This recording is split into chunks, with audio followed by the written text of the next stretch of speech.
Aspirants, welcome to C S solution. JOIT 817 इसके हमने कुछ डिफ़िकल्ट क्वेश्चन ऑलरेडी चैनल पे डिस्कस कर लिए हैं, लेकिन आज इस लेक्चर में हम इस पेपर को पूरा डिस्कस करेंगे और हर एक क्वेश्चन को बहुत ही डिटेल में एंड बारीक से स्टडी करेंगे। चारों ऑप्शन को डिटेल में समझ जाएगा ताकि आपके कंसेप्ट क्लियर किए जाएँ, क्योंकि आपको पता है कि सी एस सोल्यूशन का एक ही मिशन है, आपको सक्सेस दिलवाना एंड हर एक पेपर को डिटेल में समझना। और ये पेपर आपको टोटल 4 पार्ट में अवेलेबल होगा। हर एक पार्ट में 30-30 क्वेश्चन के सेट बनाए जाएंगे, क्योंकि अगर पूरा पेपर एक ही लेक्चर में करा दिया गया तो वीडियो बहुत ज़्यादा लंबी हो जाएगी, जिससे आपका पढ़ने का इंटरेस्ट भी थोड़ा कम हो जाएगा एंड वीडियो थोड़ा अपलोड भी नहीं हो पाएगी। इसलिए इस लेक्चर में हम सिर्फ 30 क्वेश्चन ही डिस्कस करेंगे। चलिए शुरू करते हैं। पहला क्वेश्चन था, which of the following HTML tags is used to include CSS file in web page?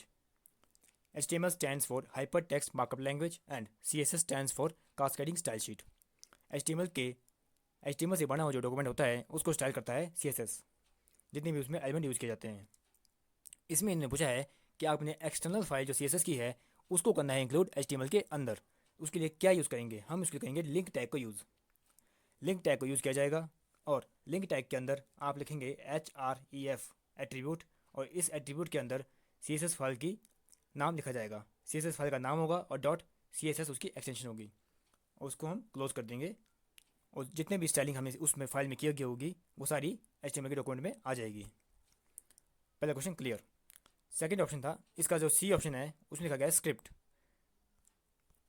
Script आपका एक टैग होता है जो आपके HTML के अंदर हम लिखते हैं, हेड टैग के अंदर, और इसको बॉडी टैग के अंदर भी लिखते हैं, लेकिन इस टैग के अंदर आपकी जावास्क्रिप्ट की फाइल इंपोर्ट की जाती है स्क्रिप्ट टैग के अंदर। अगला था आपका style attribute, style tag.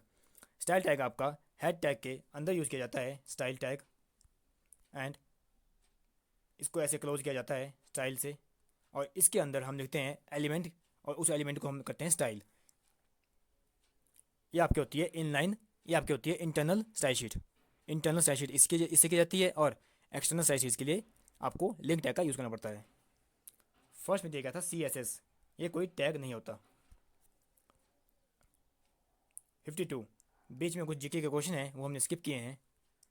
52 question में पूछा गया था, which is a derived data type in C language that consist of different member sharing the same memory location? C language में ऐसा कौन सा डाटा टाइप है जो कंसिस्ट करता है डिफरेंट मेंबर को और अलाउ करता है to use same memory location? वो आपका और कोई नहीं बल्कि यूनियन है। स्ट्रक्चर और यूनियन का सेम काम है, दोनों ही डिफरेंट एलिमेंट को स्टोर करते हैं, लेकिन दोनों में एक डिफरेंस है। जो स्ट्रक्चर है उसमें सभी मेंबर के लिए अलग मेमोरी लोकेशन होती है, लेकिन यूनियन में सभी मेंबर के लिए शेयर्ड मेमोरी लोकेशन होती है। इन दोनों के बीच में सिर्फ एक डिफरेंस है। लास्ट था आपका एरे। एरे स्टोर करता है आपका, array is a collection of same type of element. जो आपका सेम डाटा टाइप के एलिमेंट होंगे वो आपके एक जगह कलेक्ट होंगे एरे में। फॉर एग्जाम्पल आपके पास इंट डाटा टाइप है, जितने भी इसमें मेंबर होंगे वो सारे इंट के होंगे, कोई भी फ्लोट या फिर कोई अदर डाटा टाइप का नहीं होगा, सेम कलेक्शन का ग्रुप होगा। और इसमें ऑप्शन बी में देखा था पॉइंटर। पॉइंटर क्या है? Pointer is a variable that store address of another variable. ये एक ऐसा वेरिएबल है जो किसी और वेरिएबल के एड्रेस को होल्ड करता है। 53, इन C language all the pre processor directive begin with which character? जो आपके प्री प्रोसेसर डायरेक्टिव होते हैं वो किस कैरेक्टर शुरू होते हैं? वो होते हैं आपके हैश से। हैश आप देखते हैं हैश इंक्लूड stdio.h, ये आपकी हेडर फाइल को इंक्लूड करता है। अगला क्वेश्चन है 54, the bit wise exclusive operator in C language is represented by which symbol? Caret. Bit wise में आपका जो एक्सॉर ऑपरेटर है, इसको एक्सक्लूसिव बोलते हैं ऑपरेटर, इसका सिंबल है कैरेट। ये आपका एंड का सिंबल है, ये और का सिंबल है, और ये कोई उसमें यूज नहीं होता बिटवाइज ऑपरेटर में। 55, which of the following operator in C language has two variant called pre and post? आपके दो होते हैं, pre increment and post increment. एक ही ऑप्शन में आपको मिल गया इंक्रीमेंट, और एक आपको होता है pre decrement and post decrement, वो ऑप्शन में नहीं है, दैट्स वाई हम उसमें नहीं जाएंगे। 56, in C language all the character string terminate with which character. C language में स्ट्रिंग को का जो लास्ट कैरेक्टर होता है वो किससे टर्मिनेट किया जाता है, वो आपको क्या होता है, नल कैरेक्टर से। नल, इसको बोलते हैं null character, NULL। 57 which of the following standard library function in C language is use for formatted in output. ये आपका है प्रिंट एफ, ये आपका आउटपुट के लिए है। अगर आपका बात इनपुट की जाती तो आपका स्कैन एफ होता। 58 what is the format specifier use in scan F two read a single character from standard input. इसमें हम यूज करते हैं कैरेक्टर के लिए %C। 59 और 60 क्वेश्चन को हम ऑलरेडी डिस्कस कर चुके हैं। जहाँ पे हमने डिफिकल्ट क्वेश्चन कराए थे इन दोनों को हमने डिस्कस कर लिया था, लेकिन आपको ब्रीफ में समझा देते हैं। इसमें पूछा गया था इंट ए 5, ए की वैल्यू 5 है और बी में इसको इंक्रीमेंट किया गया है। इंक्रीमेंट का मतलब है इसकी वैल्यू होगी 6, तो ये बी इज इक्वल टू बनेगा 6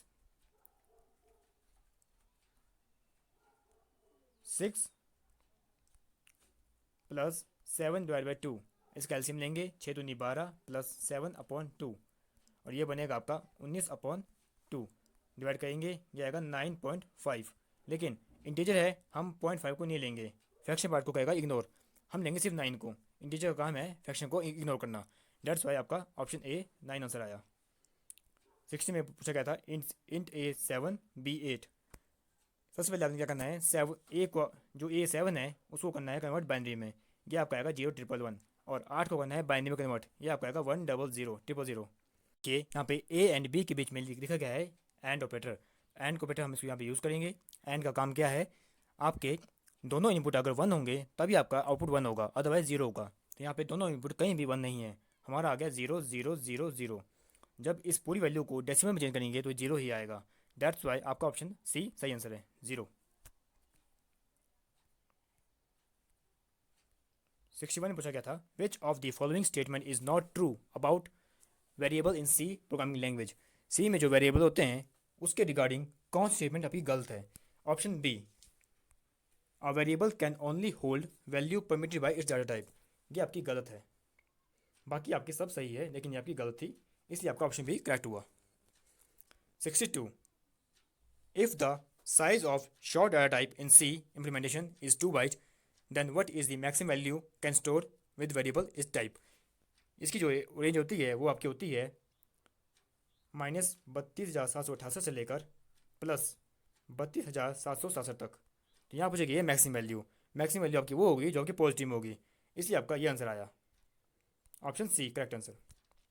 63 what is the decimal representation of 2s complement. इसको भी हमने उस लेक्चर में डिस्कस किया था जो आपका डिफिकल्ट क्वेश्चन थे 8 के, उसका लिंक आपको डिस्क्रिप्शन में मिल जाएगा। आप इसको एक बार प्लीज़ विजिट कीजिए।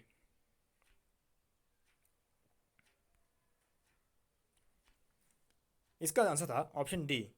ये कैसे आया, आपको दिया गया था 11010111। जब इसको 2s कॉम्प्लीमेंट काउंट करेंगे तो ये वैल्यू बन जाएगी 00101101, और जब इस वैल्यू को डेसिमल में कन्वर्ट किया जाएगा तो वो आ जाएगी 21।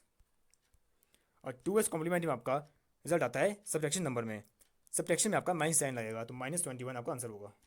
इस क्वेश्चन को मैंने काफ़ी डिटेल में समझाया है उस लेक्चर में जो डिफिकल्ट क्वेश्चन कराए थे 8 के। आप एक बार प्लीज़ उसको स्टडी कर लीजिए, उसके बाद आप इस वीडियो पे आइए।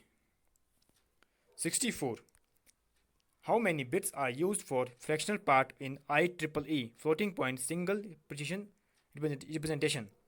इसका आंसर होगा option C 23। 65 which generation of programming language makes use of compiler and interpreter, that is third generation. 66 what is the full form of DHCP।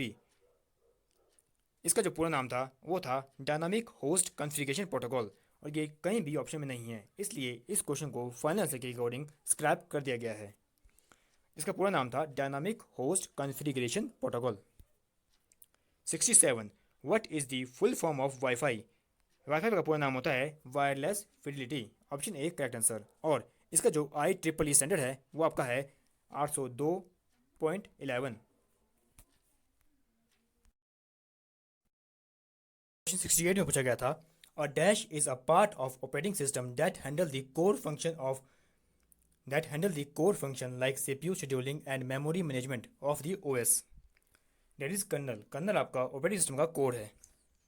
69. A scanner may have ADF to feed pages for scanning. Scanner में आपका एक ADF होता है जो page को scan करने के लिए फीड करता है. Then what is the full form of ADF in the statement? That is automatic document feeder. Option D, correct answer. 70. How many bytes are there in one MIB? MIB आपका होता है maybe bite. Maybe bite.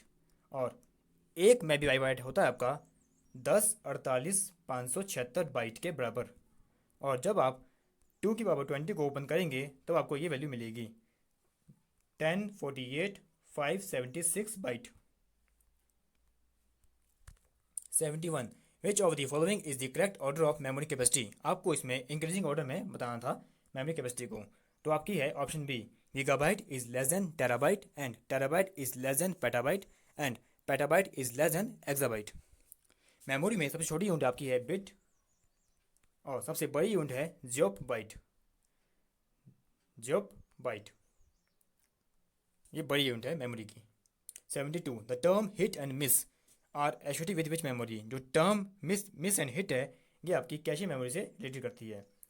Miss का मतलब है अगर किसी application ने या किसी फाइल ने डिमांड की है किसी डाटा को रिकॉर्ड करने के लिए प्रोसेसर से कैशे मेमोरी के थ्रू, अगर वो डाटा कैशे मेमोरी में नहीं है तब इसका मतलब है डाटा इज़ नॉट फाउंड. और इसका मतलब इसको जो बोलते हैं मिस बोलते हैं कैशे मेमोरी के कंसेप्ट में. और अगर डाटा मिल जाए इसको बोलते हैं हिट. ये आपके hit and miss cache memory के दो इंपॉर्टेंट फंक्शन हैं. 73. Which type of printer contain a fuser assembly? ये आपका होता है लेज़र प्रिंटर जो फ्यूजर असेंबली को कंटेन करता है. और लेज़र प्रिंटर आपका नॉन इम्पैक्ट प्रिंटर है. इंकजेट भी आपका नॉन इम्पैक्ट प्रिंटर है. थर्मल भी आपका नॉन इम्पैक्ट प्रिंटर है. लेकिन डॉट मैट्रिक्स आपका इम्पैक्ट प्रिंटर है. 74. By using dash option while printing multiple copy of multi-page document, the printer will print all the page of each copy before printing the next copy. ये question आपका कम से कम 5 से 6 बार देखने को मिल चुका है अभी तक जितने भी कंप्यूटर के पेपर हुए हैं. ये क्वेश्चन मैक्सिमम रिपीट हो रहा है. इसका आंसर है कोलेट. 75. The dash provide mobile user to positioning navigation and timing services. इसका आंसर है आपका GPS. Option A is right answer, global positioning system. And option B में दिया गया था एज. एज का पूरा नाम होता है enhanced data for global revolution और इसको बोलते हैं EGPRS. GPRS की ये एडवांस फॉर्म है और इसकी जो स्पीड होती है वो 3 टाइम ज़्यादा होती है as compare to outdated GPRS. Option C में देखा था ब्लूटूथ. ब्लूटूथ आपका वायरलेस टेक्नोलॉजी है और इसका यूज़ किया जाता है फाइल को शेयर करने के लिए या आपकी मीडिया फोटो कुछ भी हो इसको शेयर करने के लिए. और ये आपका कवर करता है बहुत ही शॉर्ट डिस्टेंस को. ऑप्शन डी में देखा था GPRS. GPRS का पूरा नाम होता है जनरल पैकेट रेडियो सर्विसेज और इसका जो यूज़ है वीडियो कॉलिंग में, ईमेल एक्सेसिंग में एंड मल्टीमीडिया भेजने के लिए. 76. Imaging dash is the process of removing the unwanted outer area of image. अगर आपने किसी इमेज के आउटर एरिया को जो आपको अनवांटेड लग रहा है उसको आपने निकालना है और उस प्रोसेस को क्या बोलते हैं? Cropping. 77. Amazon Web Services AWS is an dash service platform offering various IaaS and PaaS solution. ये आपका है क्लाउड. कैसे? AWS में आपकी 3 चीज़ें होती है. पहली होगी आपकी IaaS, दूसरी PaaS, तीसरी SaaS. IaaS का पूरा नाम होता है infrastructure as a services. PaaS का पूरा नाम होता है platform as a services. SaaS का पूरा नाम होता है सॉफ्टवेयर एज अ सर्विसेज. ये तीनों ही बहुत ही इंपॉर्टेंट कंसेप्ट है आपके अमेजॉन वेब सर्विस के क्लाउड स्टोरेज के. ये तीनों आपके क्लाउड स्टोरेज है और आपकी ये AWS के अंदर आते हैं. 78. विच of the following is not a product of adobe incorporation. इनमें से आपका ब्लेंडर जो है वो एडोब का नहीं है. बाकी फोटोशॉप, इनडिज़ाइन, इलस्ट्रेटर ये तीनों ही आपके एडोब के हैं और ये चारों आपके ग्राफिक डिजाइनिंग से रिलेटेड है. 79. Who among the following is the developer of C language. ये आपके हैं Dennis Ritchie. Option D correct answer है आपका. इन्होंने सी लैंग्वेज को डेवलप किया था 1972 में. ऑप्शन ए में दिया गया था निकलस वर्थ, ये आपके पास्कल के डेवलपर है। बी में दिया गया था जॉन बेकस, ये आपके फोर्ट्रान के डेवलपर है, फॉर्मूला ट्रांसलेशन। सी में दिया गया था चार्ल्स बेबेज, ये आपके कंप्यूटर के फादर है। 80 question, which of the following is the correct pairing of networking term and their inventor. आपको लेफ्ट साइड दी गई है नेटवर्किंग की टर्म एंड राइट साइड दी गई है उनके डेवलपर। ऑप्शन बी बिल्कुल सही है। डब्ल्यू के फादर आपके टीम बर्न ली है। ईमेल के आपके फादर रे टॉमलिंसन है। इंटरनेट के फादर विंडन सर्फ है। ईमेल के रिगार्डिंग एक और आपको नॉलेज में देना चाहूँगा कि अगर आपको ऑप्शन में कभी आ जाए कि ईमेल के फादर कौन है और आपको दो ऑप्शन दिए गए हैं, रे टॉमलिंसन और साथ में दिया गया है शिवा अयादुराई, तो आपने ऑप्शन टिक करना है शिवा अयादुराई को। वो क्यों? क्योंकि ईमेल का कंसेप्ट दिया था शिवा अयादुराई ने, लेकिन उस कंसेप्ट को इम्प्लीमेंट किया रे टॉमलिंसन ने। इस लेक्चर में हम सिर्फ इतने ही क्वेश्चन डिस्कस करेंगे। हमने 30 क्वेश्चन इस पेपर के डिस्कस कर लिए हैं और डिफ़िकल्ट क्वेश्चन जो सॉल्व कराने वाले क्वेश्चन थे उनको हमने अलग से करवा दिया गया है। उनका लिंक भी आपको डिस्क्रिप्शन में मिल जाएगा। और अगर किसी क्वेश्चन में आपको डाउट है तो अपने डाउट आप टेलीग्राम पे हमें भेज सकते हैं। टेलीग्राम का लिंक हमने वीडियो के डिस्क्रिप्शन में दे दिया है, उसको आप ज्वाइन कर लीजिए। और ऐसे ही जुड़े रहें CS सोल्यूशन के साथ for getting every exam oriented content plus two understand every topic in deep. Thank you. Have a nice day.